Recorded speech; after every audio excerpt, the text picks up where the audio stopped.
This call is being recorded. This call is being transcribed. I'm going to put everybody on mute and I'll free you up at the end of the conversation for this recording. And let me share. All right, here we go. Let's get started. Okay, so thanks everybody for joining me today for one of Anvil's monthly Lunch and Learn webinars. We used to actually have a physical lunch and a physical learn, and now we're actually doing virtual lunch and learns through our webinar series. So today we're going to talk about 5 benefits to buying branded terms via Google Ads. So I started in the digital marketing world around 1996, year before Google was a thing, years before AdWords was a thing or were a thing. And I'm still to this day having to explain to brands why they need to buy their own brand name, even if they're advertising on other terms. So we'll talk about that today. You can find me on the Twitter at Kent J. Lewis and Anvil if you're not already following us on the various social platforms at Anvil Media. You can also connect with me on LinkedIn /in/Kent Lewis, or just look for Kent Lewis Portland. And the only other Kent Lewis owns a restaurant or two down in Lake Oswego. He's much better looking than me, but otherwise, it's classic Kent Lewis, successful, interesting, you name it.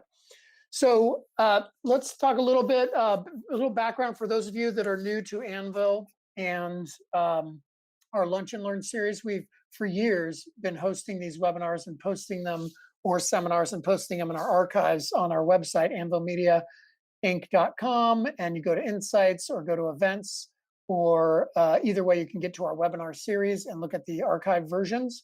And this will be archived probably tomorrow or the next day at the latest. And we'll also have an MP3 recording that we'll put up on the YouTube as kind of a podcast version for the future. So as president and founder, I've been running Anvil since 2000. I've been started my career in high-tech PR and moved into the internet world, and then decided I was unemployable, better do my own thing. So around the time I started Anvil, I also officially partnered with Portland State as an adjunct professor in their CE/PE program, that's continuing ed. So I teach an annual search engine marketing workshop. It's a 16-hour, 2-day workshop, usually in the January through early March timeframe, right? On average, February. It's part of a digital certificate that includes analytics, social media, online business, and some other really great classes. I recommend checking it out. And if you're looking to network and grow, I recommend checking out pdxmindshare.com if you're not already familiar. We have on our website, pdxmindshare.com, we have jobs and events, and you can post your own events and your own jobs, or you can look for those if you are looking for employment or networking opportunities. And we're re-kicking off our webinar workshops after taking a few year hiatus. I will be doing a LinkedIn workshop and a Build Your Personal Brand workshop. So check out the website for more information on those events at pdxmindshare.com, or join the LinkedIn group. We have over 11,000 members on our LinkedIn group at PDX Mindshare. I've also taught around the world and around the country, doing workshops like a series for Digital Summit, co-founded scmpdx.org, which is a great trade organization for search marketers, great resources, excellent bi-monthly newsletter, networking events, etc. And when I'm not speaking, I might be writing for Smart Brief or Portland Business Journal, speaking at other conferences. And I do, you should know, host a 2-hour online workshop for SCORE, social media marketing.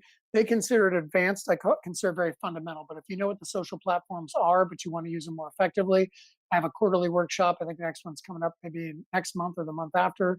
They're once a quarter. They went from 3.5 hours in person to 2-hour virtual free. It's a good price. So check out SCORE or follow the PDX Mindshare or Anvil calendar for more. And so today I'm going to give you a little background on Google Ads and branded and paid search. Kind of why does it matter? I'm going to talk through the 5 main reasons to buy your brand on Google Ads. Some of it may be straightforward, but I decided to build this presentation because too few brands were focusing on conserving and protecting their brand. I'll include a few resources and then we'll unmute and we'll go to a Q&A, and hopefully you'll have a few questions before we wrap up and send you on your way. I'm targeting about 30 minutes, 35 minutes for this webinar today. So, little background, you all know Google, and you all know Google Ads, formerly Google AdWords. Google likes to change the name of its branding, its logo, every 2 years just to keep it fresh. Or keep the printers in business and those that provide them the tchotchkes and so forth. So if you do a search for Google Ads, you'll learn about Google Ads. I recommend clicking on the ad. Not that it costs them money, but it's just kind of fun. But it provides an overview about what is Google advertising.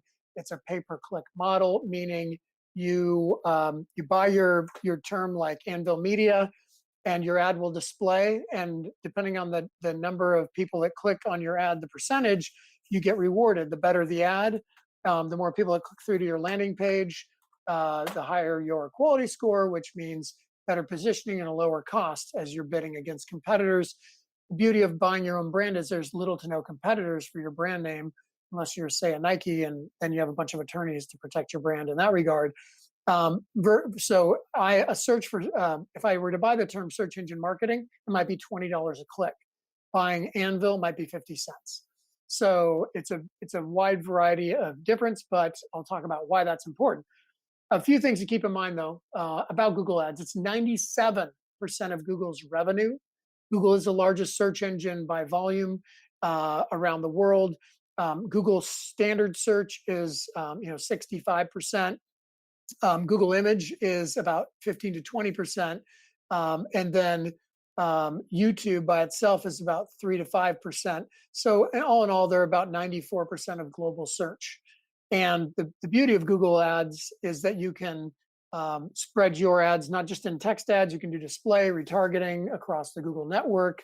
They have other products. You can be on YouTube and some of the other sites, and they have local, and Google Home will start probably adding voice search ads in the near future. So display ads, which are shown all over the internet, powering other websites, is 90% market share, or covering 90% of the internet. And all in all, there's massive control. So if you're not on Google, you're not a player. And keeping in mind that 65% of ads clicked have buyer intent, so they're lower in the cycle of the sales funnel.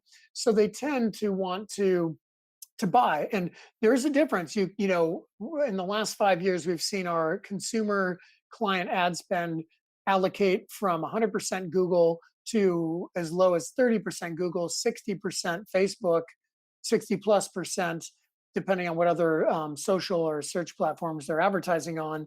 But basically, Facebook is eating some of, or if not a lot of, Google's lunch, because their behavior targeting, their individual targeting, their 50 data points you can target on Facebook. So it makes it a much more robust platform to target. But there is one benefit to Google that Facebook can't touch. And that is that every day there are new searches for your brand, for your products and your services, for your competitors, for industry terms, every day. So for years, you might have the same text ad and it never gets never gets tired, doesn't necessarily need any major updates. Conversely, on Facebook, your ad creative may only last a week or two, maybe a month or two at the most, and you need to refresh it because it's the same audience seeing your ad over and over. So it's a different approach to advertising, but the salient point there is that Google has so much search volume every day that you never are going to run out of inventory for general terms. And then if you are a bigger brand, there's a ton of traffic for your branded terms as well. So they're highly qualified visitors that go to Google, enter in a search, they see your ad first, up to 3 ads, and then 3 to 4 ads, and then the organic search results. Sometimes there'll be images or video, sometimes a rich snippet, and at the very bottom there might be a couple more ads, up to 7 total. No more on the side, they're only on the top and the bottom. And most of the less competitive terms, which is a majority of search terms, there might only be 1 or 2 ads, if any. So on brands, even fewer. So there's a lot of opportunity here to keep your costs down, to buy and control your brand for low cost. And it's important for you to be there. Again, you don't pay for the impression, like traditional banner ads or display ads, it's per click. So you only pay when they click. But if they don't click, eventually your ads might get paused because of low performance. So you still want to have people clicking on these ads. So, couple more thoughts. The average return on investment for a Google ad campaign is 2 to 1. So if I pay $1 to Google, I make $2. That's on average. Now that's an ROI. And our return on ad spend, or ROAS, should be higher than that, like a 2 to 3x, maybe more, depending on if you have another agency or third party running your ads, or if you're doing it yourself. If you're doing it yourself and you haven't fully booked in the cost, it should be, it's at least 2 to 1 should be. Our target is a 3 to 5x return on Google for our clients too, because we have to pay for ourselves. And theoretically, we're far more effective at running optimized campaigns than our clients. We see a lot more trends. We have access to tools that clients don't have, access to support as a premier partner that a lot of other advertisers would have to spend over a $500,000 to $1 million a month to get the level of support that we get on behalf of our clients. Display ads are almost more than half, 55% more likely to improve branded searches for the advertiser. So basically, if you're using display ads, they're improving your brand search. So they see your brand, they interact, even though they're just cruising around the internet, they're more likely to type in your brand, whether you're Wayfair or some smaller company. Seeing those display ads helps. And they convert 50% better than organic search results, which, I put a caveat on that. Anvil's, heritage is from search engine optimization, starting back in the mid-late 90s and then evolving into paid in the early 2000s when that became popularized and hit critical mass, and then social years after that. But Google ads are generally can be very low in the funnel versus social ads on particularly Facebook and Instagram. They're more awareness. Even if they're highly targeted, there's not really the critical intent of conducting a search to look for a specific product. There's only one platform that outperforms Google on conversions, and that's Amazon. And that's pretty obvious. You go to Amazon to shop, you may also do research or just, rarely you might be bored and just kicking around. But for most of the time, when you're doing a search on Amazon, you are ready to buy. And only Google can compete with that in some way, but the other platforms cannot, with almost no exceptions. So Google ads tend to convert twice as well, twice higher, 50% better than organic results, meaning if I click on an ad, even though only about 1.5 of every 10 clicks are on an ad on Google, that ad resonated. It actually spoke to me, so I'm likely to click on it. When I'm likely to click on it, and that ad has been purchased, so it has to be thoroughly thought out. The ad copy relates to the landing page, delivers on the promise, hence the higher conversion rate. Versus organic, it's Google's best guess on what you're looking for, providing you a series of organic listings in the results, and you're clicking. And typically more discovery phase. Typically, the title tag or meta description you read in the search results doesn't resonate with you as much as the ad might. So that's the differentiation. But I think in an ideal world, brands would generate 100% of their traffic from organic search. So they don't have to buy ads. But the reality is a vast majority of our clients buy ads on Google because they have to. You can't hit your sales goals, your revenue goals, your lead generation goals with organic search alone 99.9% of the time. If you are, then you are truly unique and should celebrate, and you'll have extra cash, if that's the case, to buy yourself a nice bottle of champagne. But for the rest of the planet, ad spends might be generate 30 to 80% or 90% of your traffic, especially if your site hasn't been well optimized for organic search engine optimization, in other words. So if you look at advertising on Google, you see this rich snippet from Disruptive Advertising on the right. It explains what Google ads are, and that is a rich snippet, and that's something we do for our clients, is optimize for what we call voice search and position zero. It's above the organic results, below the ad. It is a very coveted place, but it's powered by one of the organic search results, one of the 10 in a standard search result. So you have to rank in there first to get into voice search, which is the only answer, or position zero on screens. So the average person conducts 3 to 4 searches every single day. and according to research that I've kicked around the last 10 years, I haven't seen it refuted, is every day 20% of searches are for a new phrase or term that has never been searched for before. That's what they tell us. Hard to believe that's still possible. But that means that you should always be testing. Test your keywords and your ads, test and optimize your new keywords on your website through SEO. All of that is an important foundational element for your Google Ads campaign in particular. So kind of rounding out the background, so brand awareness, right? So the idea is that brand awareness is the kind of the holy grail of marketing advertising. If you have I call it the 3 strikes you're out.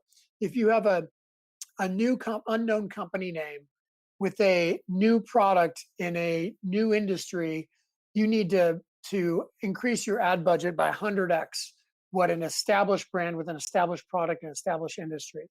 The research tells us that mature companies are probably spending on average 5 to 10% of their revenue on marketing, depending on the industry, of course, and then also age of business. But startups might spend anywhere from 30 to 80% of their revenue on marketing if they're in high growth mode. You're buying your customers, offsetting, with cash or financing, debt or equity, selling shares, whatever it is. You got to grab market share, right?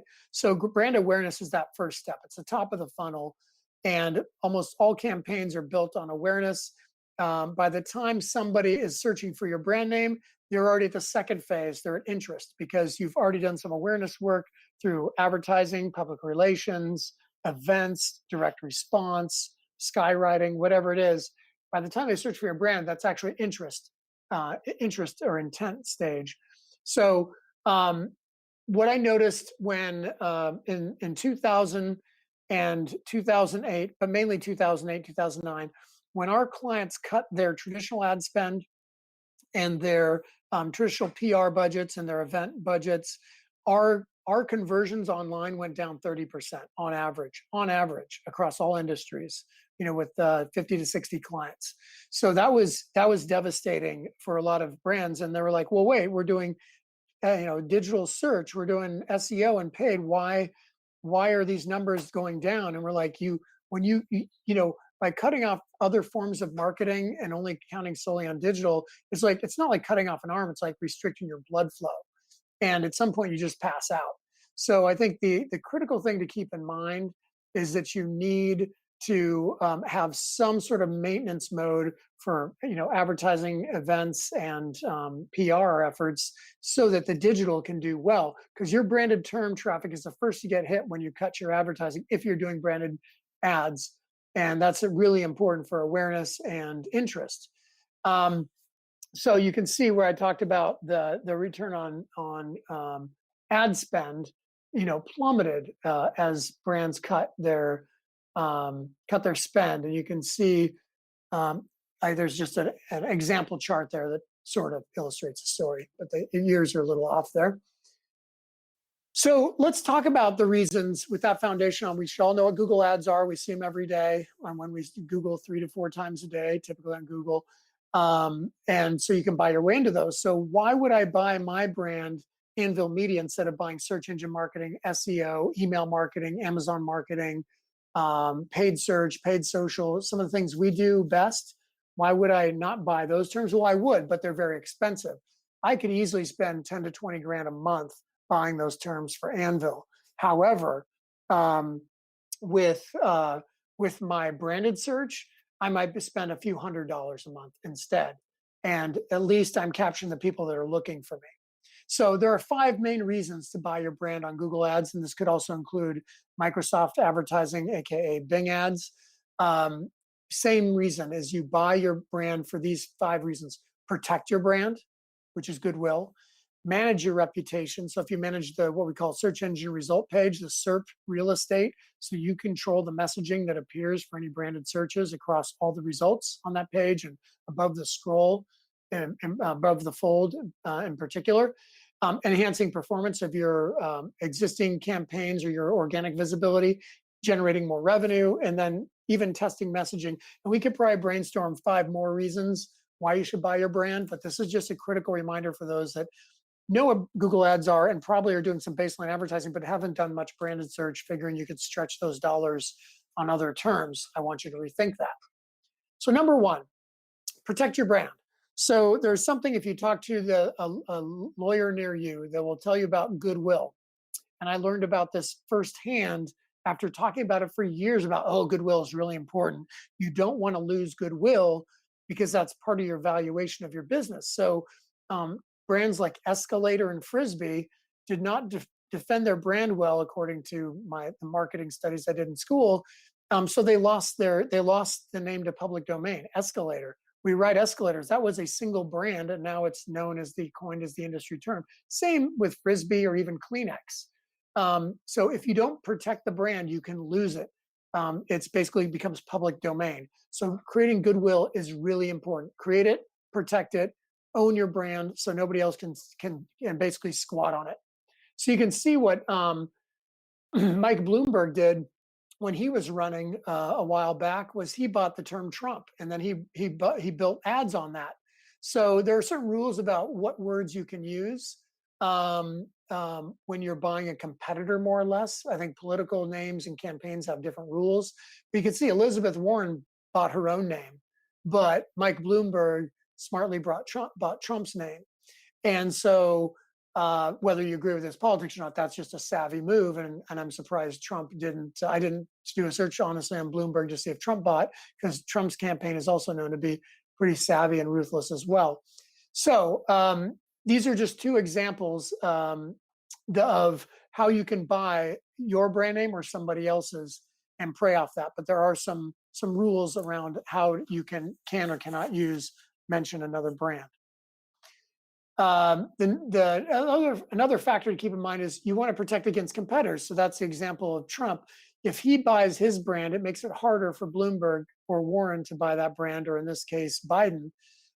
So you really want to protect. Now, this is less common in political as a short-term cutthroat game, but in the great game of business, it's, do you buy, if you're Nike, do you buy Adidas? Do you buy New Balance? Do you buy Under Armour? And there are justifiable ways you can do that, sending people to comparative pages and comparison charts and so forth. In some cases, you can't mention the brand. In some other cases, apparently you can. But the idea is that you want to protect your brand so others can't prey on it, prey on the goodwill that you're creating. So protecting your brand is one thing, but protecting against competitors is another. And then you're creating more leverage with Google, right? They say there's a firewall between organic and paid search, much like in the newspaper, a firewall between advertising and editorial. We find that line gets gray. A decade ago or so, JCPenney's was flagged for violating a bunch of SEO rules that had not been flagged for egregious rule breaking, because they were the largest advertiser on Google, and see where that got them. But bottom line is that they had to be blackballed just because it was a PR nightmare for Google. So in most cases, there's more leverage with Google if you're spending money with them than if not, but there's no direct proof that it will help your organic rankings so much as it just gets you in with Google. And the other beauty of brand protection is you're only paying for the clicks. So a lot of impressions, low competition, low cost. You're getting your name out there. It's a very affordable, essentially free for the impression. At some point, you want to generate a few clicks, right? Just so you can, get your campaigns paused. But on a branded campaign, you're much less likely to get suspended ads or paused ads when there's no other competition. Google's happy to take your money, and obviously the ads are relevant. Just people aren't clicking, most often at least. So protecting your brand, number one, most important, and it really centers around goodwill. And just when you sell a business, goodwill is one of the factors that generates a number for the sale. So if you're looking to sell, you want to double down and thoroughly protect your brand online so you can maximize your goodwill, which maximize your sale price and some tax advantage as well. Number two is manage your reputation. So control the real estate above the fold. So again, the critical scroll with my old man eyes, I see 3 results on average in the search results. Some of the younger team here at Anvil might see 6 or 8 with a crank down resolution. But that critical above the fold is what matters. That's what people see most. 50+% of search results organically, the clicks come from position 1, 2, or 3. You add an ad there, you're pushing down number 3. So if you're 1 or 1 and 2, and you've got the ad, you control everything above the fold. And if you have a local address, somebody searches locally, they'll see the Google My Business local ad, or your local listing on the right side. So you'll have 3 to 4 touch points within just one branded search for your name. So you can see with a search for Bridgestone, you can see there's for Blizzak tires in particular, you can see that their ad shows up, then one of their retail channels, because Bridgestone's made by Blizzak, but Tire Rack sells them, and then Bridgestone's organic listing. So there are 2 ads that are slightly differently designed, one with a phone number, one with ratings, etc. There are different ways to optimize these, but they're number 3. So without buying their own brand name, had they not, they have 2 out of the 3 listings that they control, 2 out of the top 3. So that's really important to control that real estate. Number 2 is to push undesirable results or irrelevant results below the fold. So in this case, there is like that Kent Lewis in Portland that has been feeding hero workers and Lake Oswego at his restaurant, which is fantastic. There's another Kent Lewis that's CEO of a company called Vizzy, that I want those 2 out of my search results. I want to own Kent Lewis on Google, period. So I theoretically could be buying my own brand name to have more control. But right now I control 8 of the top 10 SERPs organically. And if I want to add another layer personally and had a big ego, I would buy my brand. But instead we focus on Anvil. So as a brand, you want to push down any undesirable links. So if there's some sort of union debate or some sort of recall or something you did wrong related to COVID, I don't know, maybe you're a cruise ship company, who knows? But you want to control that conversation because there's going to be a lot of bad press that you would like to push down, most likely. And then obviously you can control the message better than you can on organic results, even though you can create a title tag and a meta description. Google doesn't always use them, and they might truncate them so they're not complete thoughts, and you don't know what position you're going to be in Google at any given time. It changes. But you can control your exact words, which keyword you're going to show up for, and where you send people, something you don't really have as much control over with Google's organic results. There's a lot of control. So that means more control over your reputation and your brand. And then you can augment your branded search with better SEO. So theoretically, your domain can only show up once. Sometimes it shows up once and then has a bunch of sub listings or extensions below it, which you can also do, which you see on the ads on the right. But you can also, sometimes they'll give you 2 or 3 or 4 results from the same domain, taking up the top 10, which is critical. But more often than not, it's going to be your social media profiles, press coverage, business directory listings, etc. So you want to curate all of that to kind of control your top 10. And in this case, Google Ads is a great way to add that extra layer of control, the most visible, most controllable form of brand control and reputation control out there. The third benefit is to enhance performance. So you're already ranking for Nike, and you're Nike, and you even have a little swoosh there. Life's good. I did this this original screen capture back when they temporarily were add emoticons back. But Nike, just do it. Nike.com. It's funny. They're one of the few brands like Apple that just doesn't care about SEO. Now they have SEO teams. In fact, some former Anvil team members are there on the SEO team, but they can kind of do or say whatever they want because Nike as a domain has so much trust with Google. They can do whatever they want. So they don't need to worry they can have marketing messaging in their title tag instead of athletic apparel and footwear. People already know what Nike is and what they do. And you can see that even their meta description doesn't have a whole lot of detail. It's marketing speak versus SEO speak. So also their ad has the same messaging as their organic, which is really interesting. I haven't really seen that before in other brands. But if you are ever buying an ad for your own brand name, you're going to likely increase your organic click-through to your organic listing, not your ad, by 10 to 20%. That's what different research studies show, 10 to 20%, averaging about 15% click-through bump. So before I was advertising the term Nike, buying that term, my Nike organic listings were generating 1,000 clicks. And with the ad, I'm now spending a little bit of money, but I'm getting a lot of impressions. It goes up to 1,500 clicks or whatever it is. So that's significant.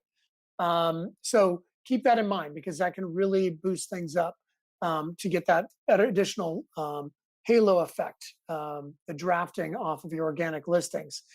And you're not paying for that increased traffic, right? If they see your ad and click on your website organically, no cost, but you still help and persuade the click and the visit without paying for it. And then branded terms, if they do click, you've now paid the lowest cost to generate the highest qualified customer or lead that you could, because they already know your brand. They searched on your brand, they see your ad, they click on the ad, and then they go through the sales process. They were predisposed to be more interested in your brand than a generic term. So back when we worked with InFocus projectors, the term LCD projector was outperformed by the term InFocus projector 5-1. And then a particular brand name like the LP750, InFocus LP750 projector outperformed InFocus projectors like 2 or 3-1. So you're getting, like a 5 to 10 to 20x increase in performance with branded terms versus unbranded terms. It's really powerful. So they pay for themselves 10 times over, more than that 2x return that you see for overall Google ad campaigns. And then increased branded searches create more opportunities for visibility. So the more you're encouraging branded search, the more it creates more opportunities. So more organic search results, more credibility, more control over the SERPs, and even over the ad, the ad inventory and positioning. So it all adds up to increasing your performance.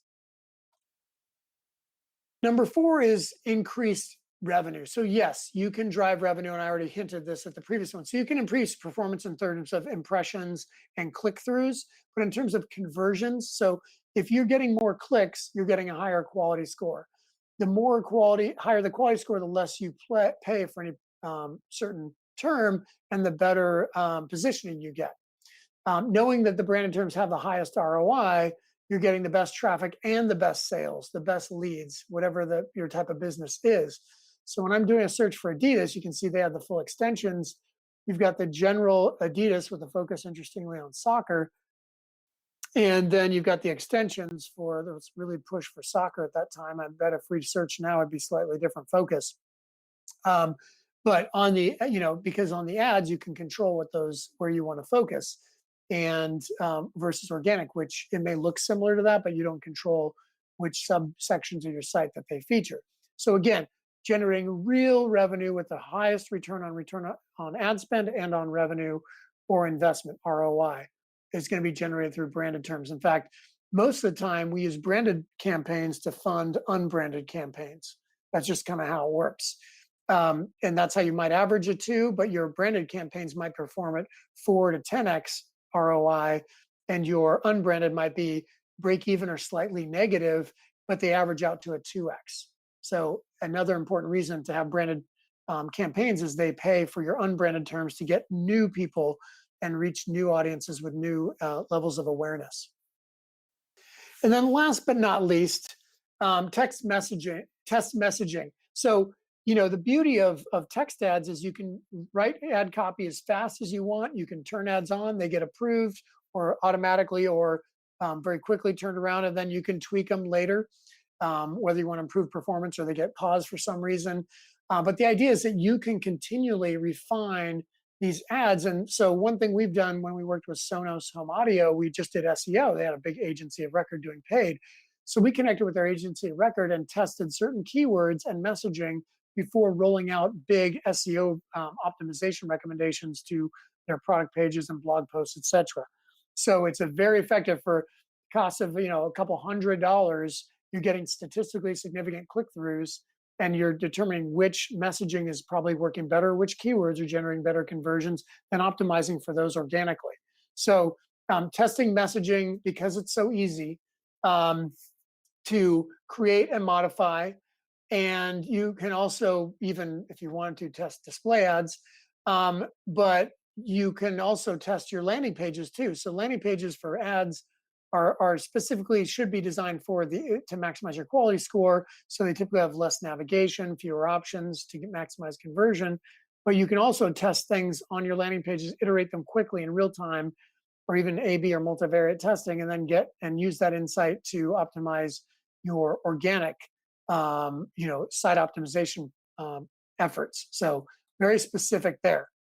So that way, you're basically controlling the entire customer journey from that initial keyword research, that keyword that they searched on, through the ad copy, click through to the landing page, that you deliver on the promise, you get the lead or the sale.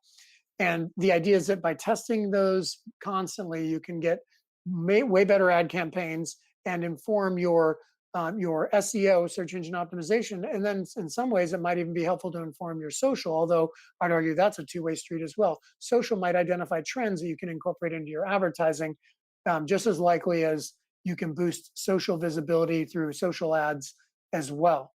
So a lot of options there. So when you look at your Google account structure, you're going to have a branded campaign, which would be separate from your unbranded, and you might have your core ad group. 1A might be Anvil or Anvil Media, and 1B might be key executives or key product names or service names. And then your other non-branded campaigns might have a bunch of different ad groups. So you want to structure it the right way. So here are a couple of different resources if you're to click through. There's an article that basically talks this through in greater detail. We have blog posts, white paper, articles, cheat sheets, and even former webinars on paid. A lot of this is available on our website right now in our Insights section, but also these are clickable links. When we send you as an attendee a copy of this deck, we'll send you a link, I should say, to a copy of this deck, and we'll put the recording up on the on the YouTube, which is owned by Google. So with that said, I'll open up to Q&A if we have any questions in a minute, but just let you know, visit our Insights section at anvilmedia.com, sign up for our monthly newsletter, follow us on social, check out our events and our webinars section for archive versions or upcoming webinars, and feel free to request.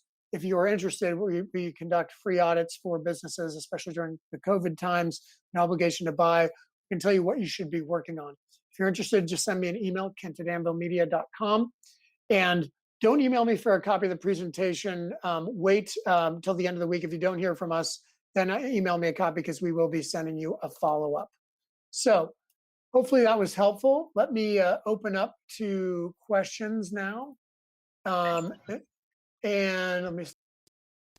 So, I have a question. Yes, go ahead. Yeah. First, so it's Martha with Interaction Metrics. Great presentation. Thank you so much. Talk about Wiki as a way to support brand awareness. Do you ever is there if I wikied on Anvil Media, would you have anything there? Do you ever talk to your clients about building brand through Wiki? I have that question, and I have a bunch of questions. I thought it was honestly, okay. I've always wondered why people bought their brand name when it would come to the top. So this is incredibly insightful. But I'm also interested in how to measure goodwill, and have other questions too. But maybe if you just take those two on, I don't want to word this. Well, I'll start with the Wiki. Basically, there about 10 to 15 years ago, Wikipedia came up, and we were helping clients manicure their presence on Wikipedia. And then you mentioned a case study on how we helped a couple of clients on Wikipedia, we got blackballed. This is like over 12 years ago or more, like 14 years ago. And I vowed I'm never touching Wikipedia again, which is its own thing. So we advise clients when it comes to Wikipedia specifically that they have their own employees follow the rules and make suggested updates and not use a third party. There are other wikis out there, but wikis have dramatically decreased in importance. We did work with About Us years ago, and they went from dominating the internet to getting blackballed as well, utilizing a variety of techniques that were well intended, but Google didn't like. The wiki's kind of self-generating content was initially candy or a honeypot for Google, and then they decided, screw this. This is gaming the system. And so basically, Wiki is not really an SEO thing anymore, other than from a reputation standpoint, is client side curation of their presence in Wikipedia. Same thing with any discussion lists. New chat rooms are kind of by the wayside, but threaded forums, same thing. You can be a part of those, but you can manicure them. It's really just another, I consider those social media channels that need to be monitored and managed. But they don't do a whole lot for SEO, and they're not really relevant to. There's not really a paid opportunity there.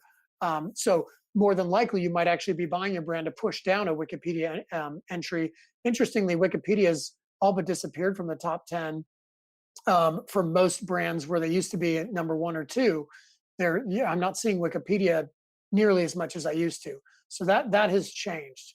And I don't know if that just your wiki question, did that answer that question? Martha, I know you're still on mute, and what I want to do is no, that's perfect. Okay, so then yeah, what I no, want that to do, was great. I could, yeah. Okay, cool. Now let me check with David real quick, or anybody else if they have a question before I go back to you, and we can answer your others. So David, did you have a question? I do. I have a few, and I'll put one out there, and maybe we'll get a second one in. But okay, great. Is there a difference in I have a niche product in a wide ranging general market doing language training for business professionals in the massive ESL training market. Is there an impact in that way, or is what you're describing generalizable enough that my product fits? So a couple things. So you want to do your own branded search campaigns when you have that lunch like we did, or you have a coffee, that people are going to just inherently Google and, oh, he's there, he's buying his brand, he's credible. You look a lot bigger. But then there's that second component, which is buying the terms related to ESL related training. And I'm sure you're going now to almost exclusively virtual learning for now, remote training, is making sure you're buying those remote language training services and the like. And so using a variety of keyword research tools, some of which I outline in my voice search webinar, check that out, or my voice search article. If you just Google Anvil Media Kent Lewis voice search, you'll find that there's a big, I think it's on iMedia, has a bunch of links to keyword tools that you can use to do some of your keyword research if you're not in a position to hire somebody like us, which is fine. That'll get you there. Then just throw some ad copy up, send them to a custom, landing page on your site that's designed to capture their information, and get them to give you that info with a compelling, offer of some sort. And then just continue to iterate those campaigns. But if you're going to do any paid search, you should definitely also have a branded and an unbranded campaign. Okay, but if I could just summarize that like a term like remote language training, for example, yes, is so ubiquitous at this point that I can't buy that term, can I? You can. In fact, I don't know if let's see. So remote language training. Yeah. Okay. So right now, Raven 360 and Udemy are advertising on that term. Right. I see it. That's 2, and that's it. You could totally buy it. Now I have these various tools. There are tools that tell us, cost. The search volume is modest. My tool is not working right now to tell me the cost, but there are some tools that can estimate that. Some of them are free, usually limited trial. They all want to monetize it. Neil Patel has a good free trial you could check out. Word Tracker, Moz, etc. I'm sorry, these tools do what? They tell you search volume, competitiveness, bid price. The other way to do it for free is you put in a credit card, your business card, and turn on a campaign with it. Create an account without turning ads on, and it'll tell you all that estimated information for free. But you got to give them a credit card first. It's super frustrating. Google used to have access to this without charging, and now as an instructor at PSU, I have to look at every other way, then including using an existing dummy account so my students can do the keyword research themselves. It's very tricky. Okay. So, that's where I would start. Okay. I don't want to monopolize. If Martha wants to go back. Yeah, go ahead, Martha. Yeah, no, I was just interested in how to think more concretely about goodwill, how you measure it, Mm. because I think that's a great point, that that's part of the brand that ultimately one is being acquired Yeah. for, selling, et cetera. So I think the best way to do that, and let me, for giggles, I will share my screen again. Is tools, but I think Google Trends would be the best. And Google Trends, I think I tried that. I should do it the other way. You should see my screen right now. So if you go to Google Trends, now let's see what happens. So basically what you want to do is look at the trend over time, right? That search term over time, and then see it's really, really low volume. But if we were to add in, then I could, this will be fun, but 360i is like a 1200 person version of Anvil. So you can see that. Then we could add in, somebody else, iProspect. So again, branded searches trending over time, right? So I would say the goodwill if your marketing is working, the Google Trends should show that. So let's to remove this. Let's go to a bigger brand real quick because I'm curious. So I've got a client that competes with these folks, Home Depot, right? And then Lowe's. So look at those trends. They're almost identical. And I've already done benchmarking, so I actually know where their site traffic is at. So you can change these categories and look at it. It gives you actually some interesting demographic. And then they have some other, Google just released some retail data that has this similar kind of information. It's pretty handy. So we're actually, we add this to our competitive benchmarking audit. It's pretty cool. So this is how I would measure is good, and to a degree, goodwill. You're extrapolating here, and you're the research scientist that I'm not. But basically, we don't know the intent of whether it's conceived, if it's positive or negative, right? We just know that the volume is up, right? So when I was doing research for an article, I was looking for the difference between COVID and coronavirus to figure out which one I should use for my article, right? So that's not really branded, but you get the idea. So, and there's no such thing as goodwill with COVID and coronavirus, but you get my drift. You can see here the difference. Interesting, the blue and the red choices are flipped, but so you can see there are some spikes. And then you can go look at the news cycle and see what happened there, and then determine if that you think it's more negative or positive sentiment. You can look at the polls, etc. But does that get you? There are other tools that also show some trending, but this is how I would kind of measure it. And then in Google Analytics, I would look at my referring traffic and Google Search Console. So are searches up on terms like Anvil Media? Are they? Am I getting more traffic from the term Anvil Media, and try and triangulate all that? Great, very useful. Thank you. Yeah, you bet. David, how about you? All right, I'm gonna flip the question. What is a type of question here? Like, what's a failure story here?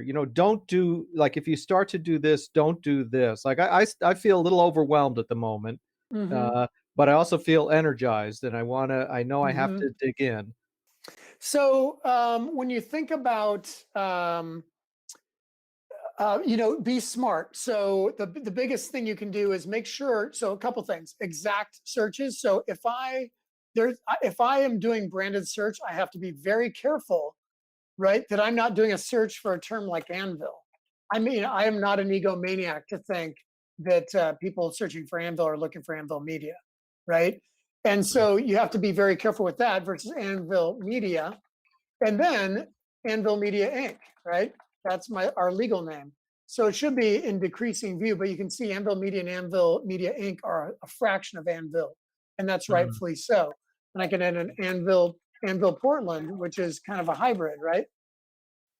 And then if I were to add in like search engine marketing, where is that? That's even, so it's far lower than whatever blue. Anvil. The term Anvil is more popular than search engine marketing. That's interesting.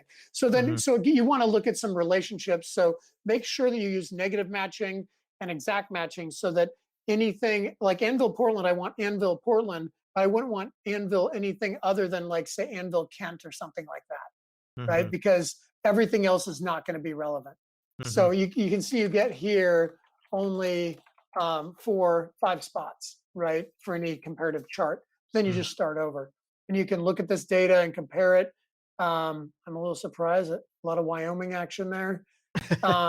So just to help, you can help, and just looking at what other terms come up, you can start to see. And then this is also for Martha. The important thing to do when you do a search is also look at suggested search. So right here, I see where our ads aren't showing right now for this. Maybe I don't know if we geo-targeted and zeroed out Portland or not. You can see some related terms that are unbranded. You can see Glassdoor, LinkedIn, YouTube. So it's all social media. But here is where you get your other ideas of where you might want to, what other terms you might want to advertise. These are all modifiers that are relevant. LinkedIn, Glassdoor, blog, case study. So Anvil Media Plus, almost anything will be relevant. I would have a negative match to Australia, and there's another Anvil Media in another country and one on the East Coast that's not directly related. I would negative match those, so I'm not buying those terms. Because they're somebody else's. They're looking for a video production company, or so I don't want to buy that audience. Does that make sense? And that, All right. and there, sorry if I can follow up there. So that there is a difference between, like, if I purchase, for example, Proactive English, my business name, right? Yeah. But I'm also but that doesn't really tell people, like, people aren't going to be searching for that per se unless they know Proactive English. Yes, but But you should buy it because it'll I should cost you buy it. pennies on the dollar. Right, but I should also buy terms like remote language training, you're saying, if I Yeah, can do that. absolutely. Yeah. That's what you really need to build around. But I would not, in your case, I Yeah. would take out anything proactive by Yeah. itself, negative match, only exact match proactive English, Right. and then create a separate campaign, and then maybe your own name, David, as well, your full name, or proactive, and then your full name, that kind of thing. So like Anvil Kent Lewis, Yeah. that kind of thing. Okay. And then have a totally separate campaign so that you don't hurt the quality of your branded campaign. Is the what we call unbranded terms that are higher up in the funnel. People that don't know you exist, they just want that training. And yeah. And is the purchase for a particular period of time, or is it a lifetime purchase? It's so you set, that's the other lesson learned, is set a threshold each month for your spend. I'd say $250, let's say, and you may not even get near that. You may spend $30 depending on your search volume. And so each month, once that $30 is hit, whether it's the first day or the last day of the month, your ads are paused, and you won't generate any more expenses. So the key is what we have to do for our clients. It's tedious and painful or expensive with automation, is flighting. So making sure that a 5K spend gets up right to the last search of the last day of the month, right? And that's hard to do. So we've had some clients with massive increase in search volume, back to Martha's question, like some news hits, and it chews up their impressions and their clicks and their ad spend in the first week. Because otherwise you have to turn down all your thresholds so that you can throttle it out and make your budget last. So back in in early 2000s, I would mess with competitors once a day. I'd click on their ad, and halfway through the month they were out of budget. And then I would, for unbranded terms like search engine marketing agency, I would own the last 2 weeks or the last week or whatever it was, if you get my drift. Yeah. So that's we don't do that anymore, but that was kind of a fun thing to do back in the day before this stuff got popular. And Martha, we'll give you last question. You know what? I think I'm good. Are you good? I found this really, really useful. So thank you so much. Thank you, Martha. Appreciate it. Well, David, Yeah. did you have one more? Are you good? I mean, I got a few, but I guess I would say, like, okay, one question. This was actually one of the first ones I got, which is primarily, where does your data come from? Like, is this data you're generating through your work, or is So we use tools like SEMrush. So we have so I'll just show you this. This is kind of fun. Let's use you as an example. So this is I don't know, Martha, if you've seen this, but if I go here, so this is with my login. And then what it does is it strips out the keywords off your site, and then and you may not have much data because you're a small site. It looks like you got some. So it tells you organic traffic. If you're doing any advertising, it'll show you that. Your popular organic keywords, main competitors, which usually the smaller you are, the less relevant they are, but these look fairly relevant. Your traffic trends. Then you have no ad research, right? Right. And then we have another one called SpyFu, which is very similar. There's a lot of overlap in what they provide. But this one, same thing. So it shows, we like this trend. So it shows you had a spike in traffic in December. So you did something, sent an email, something happened in December, I'm guessing. Yeah. But you're not doing any advertising, so there's nothing there. Shows what it believes your competitors, again, separate set of competitors. These have different algorithms and different databases. And top keywords, top pages, inbound links if you have it, ranking history. So these are the tools that we use to do both keyword research and competitive analysis. And you can, and then there's Moz, right? These are the big three that we use for keyword research and other work. The one I'm linking to is just for local Moz, just to check, local presence and are you in the listings, your business listings, that sort of thing. But Moz is a really powerful platform. And there's a free trial for all of these for some limited time for the most part. So you just do as much as you can in a 7 to 14 day period, and you're off to the races. Great, very helpful. Yeah, you bet. All right, everybody. I want to thank you all for your time. It's been a pleasure. And tune in next month. Let me just bring this up real quick. So if you go to, Insights, Anvil's webinar series, you can see this was today. And then on June 10th, how to create and manage a podcast for your brand. That is going to be my next workshop. And you can go to the webinar section and you can register today. And just remember with our email platform, safe sender, make sure it's a safe sender from Anvil so that you can get the reminder with the login information. But the next one will be June 10th, and we'll hope to see you there. Great. And again, you'll get a copy of this deck, and we'll put a version of this out on LinkedIn as well. And on YouTube and everywhere else as well. So thank you for your time, and we will talk to you soon. Thanks, Kent. Take care. Thanks, Bye-bye. Kent. Okay, Bye-bye. bye for now.